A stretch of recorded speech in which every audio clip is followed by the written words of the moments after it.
আজকের গল্প শুরু হয় একটি দম্পতিকে দিয়ে, যাদের চেহারা দেখেই বোঝা যায় তাদের উদ্দেশ্য ভালো নয়। তারা পরিকল্পনা করে একটি গ্রোসারি স্টোর লুট করার। সব কিছু ঠিকঠাক মতো লুট করার পরও জোডির লোভ শেষ হয় না। ক্যাশিয়ারের পিছনে রাখা একটি রহস্যময় বক্স তার চোখে পড়ে। সে জোর করে সেটি খুলতে চায়। ক্যাশিয়ার তাকে সতর্ক করে বলে, ওটার ভিতরে তুমি যা চাও তা নেই, খুলবে না বক্সটি। কিন্তু লোভ অন্ধ করে দেয় মানুষকে। জোডি বক্স খুলতেই হঠাৎ গুলির শব্দ শোনা যায়। দৃশ্য বদলে যায়। আমরা পৌঁছে যাই এক নির্জন জঙ্গলে। সেখানে এক তরুণীকে ঘোরাফেরা করতে দেখা যায়, যার নাম ছিল সামান্তা। বহুদিন ধরে সে না খেয়ে ঘুরে বেড়াচ্ছে।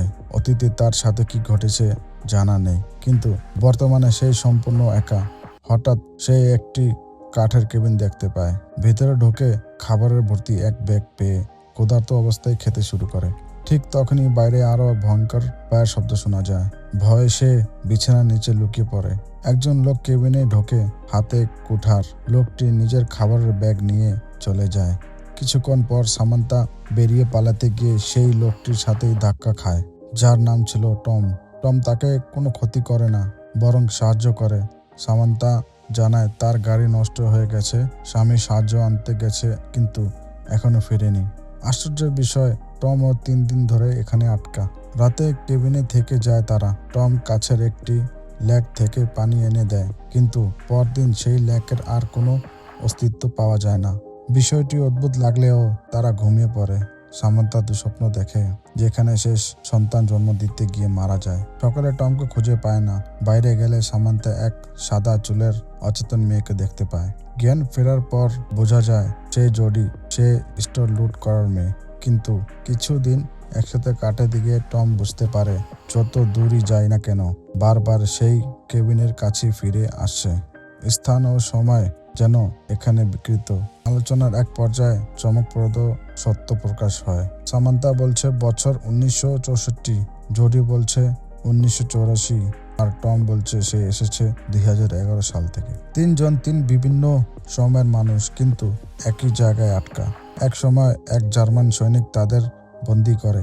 তার লকেটে থাকা ছবিটি সামান্তার মায়ের মতো। ধীরে ধীরে জানা যায় সেই লোকটি সামান্তার বাবা।